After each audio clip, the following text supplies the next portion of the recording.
Hi, I'm Shannon Goblin from AgSolutions Australia, and in 2017 we held an equine nutrition seminar with the keynote speaker being Dr. Nerida Richards from FeedXL.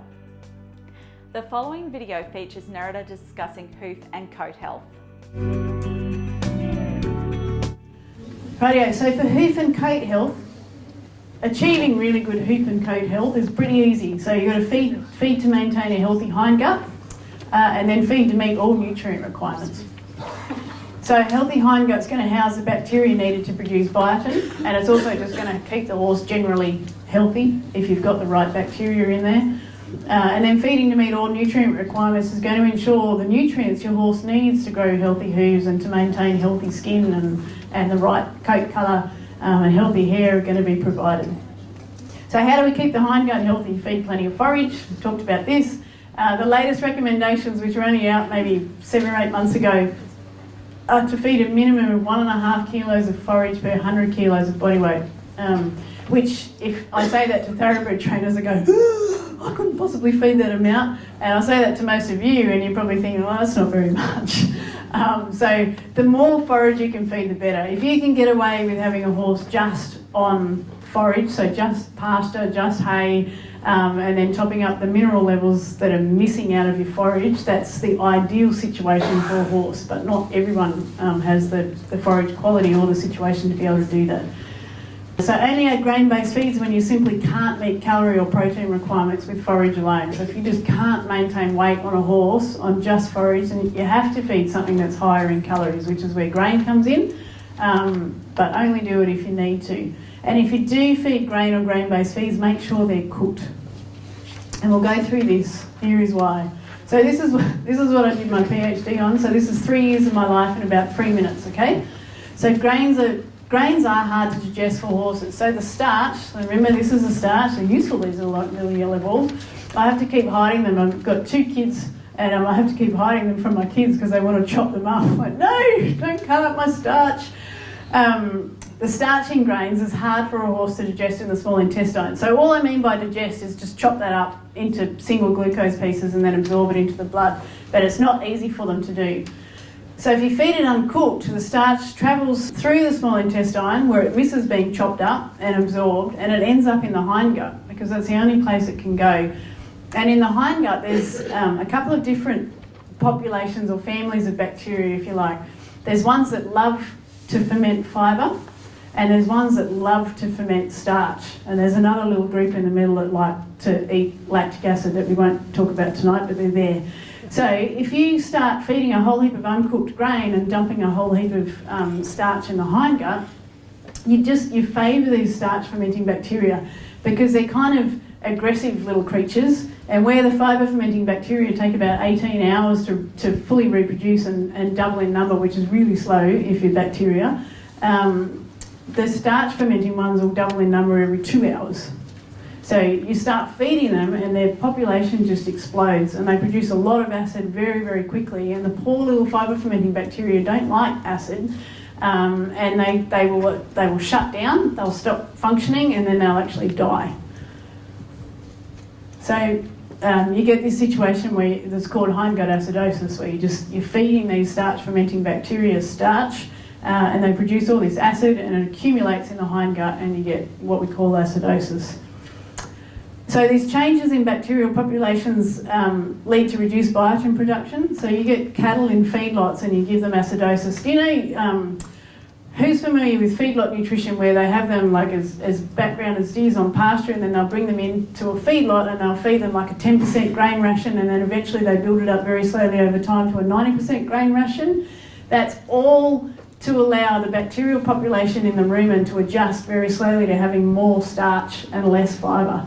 If you bought those animals off pasture and put them straight on a 90% grain ration, you would probably find most of them dead within a couple of days because they all get rumen acidosis, and it will kill them. And you can kill a horse with hindgut acidosis as well. But when you've got acidosis, it's not severe enough to kill them, but it's certainly there. They have reduced biotin levels in their rumen, and we have to assume that a horse's bacterial population in its hindgut is very, very similar to a ruminant population of bacteria in the rumen. So if it's happening in rumen, it has to be happening in the hindgut of a horse. And I think this is why we see so many thoroughbred racehorses with such poor quality feet, because most of them have got acidosis. And people say, oh, thoroughbreds have got really bad feet. And I say, no, they don't. I see hundreds of them every year when they're youngsters, and they've beautiful feet, and then they go into training. And there's a whole bunch of other factors, of shoes on and off all the time, and there's not standing in great environment in their stables sometimes. But I think that's got a big role to play in the poor hoof quality in racehorses. So grains can be safely fed if they're cooked before feeding to ensure the starch is digested and absorbed from the small intestine. So if you feed grain, you want to make sure that the starch is chopped up and absorbed as glucose in the small intestine and it's not going to the hindgut. So everything you're saying, especially what you just said then, does that apply as well to your byproducts? Yes. The starch, your Anything. grains, your brains, Yep. all that stuff? Yep, anything with starch in it. Yep. So cooking methods include extrusion, micronizing, steam flaking, rolling and pelleting. So anything with heat and water. So here's why they need to be cooked. I remember seeing this picture when I was sat here going, oh, everything seems to make so much more sense now. But this is a barley grain cut in half down the middle, and then if you pull the two halves apart, you would see the little white centre with the starch. So here's the brown seed coat on the outside. The little layer underneath that is mainly protein. It's called the aleurone layer. So this is the bit they take off when they mill it as a large part of your pollen and bran.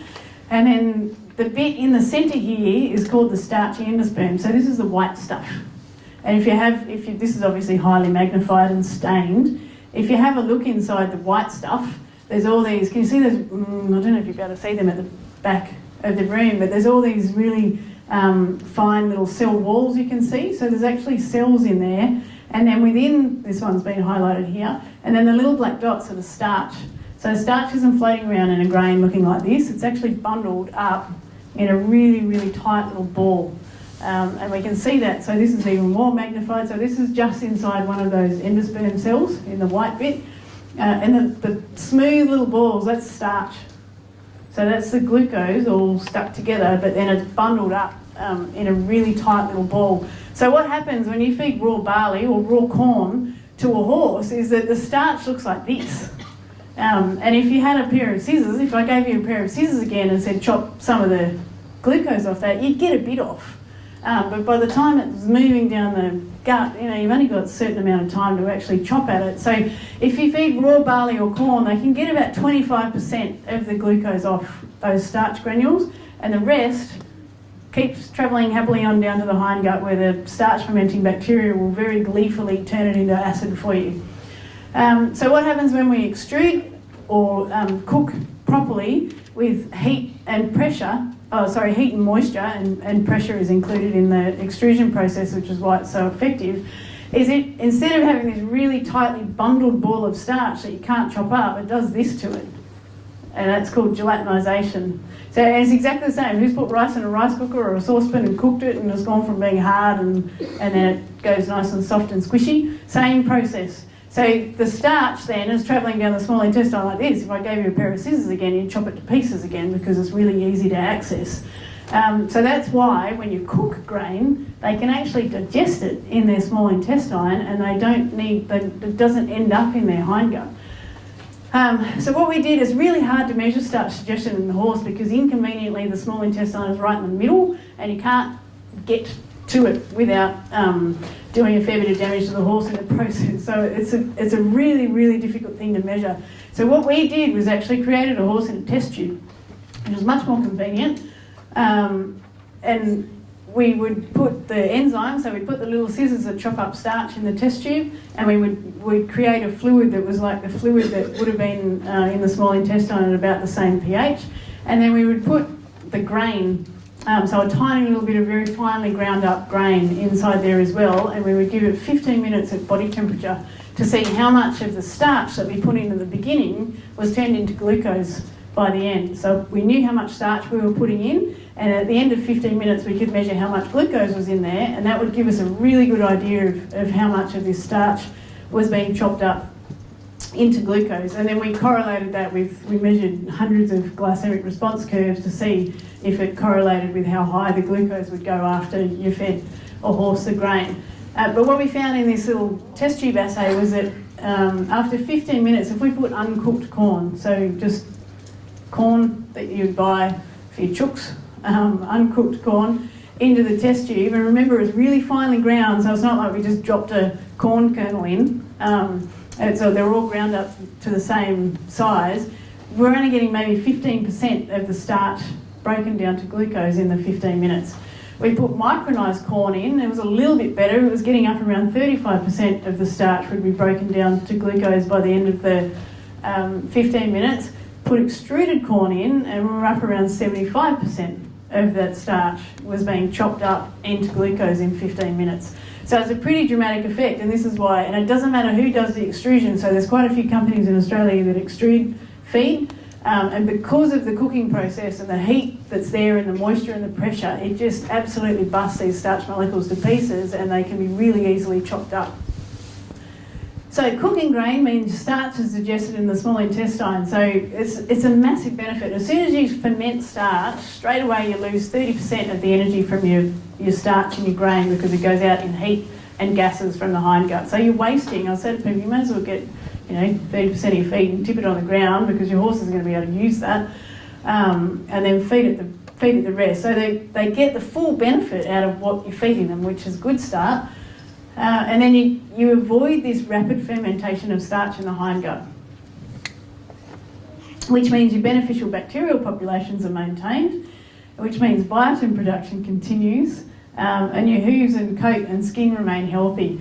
And the other massive benefit to feeding your cooked grain is because you're maintaining your fibre fermenting bacteria, your horses continue to be able to ferment fibre. So you end up feeding a lot less feed and get the same result because you're getting an efficient digestion of starch in the small intestine, and you're also getting a really efficient digestion of fibre in the large intestine.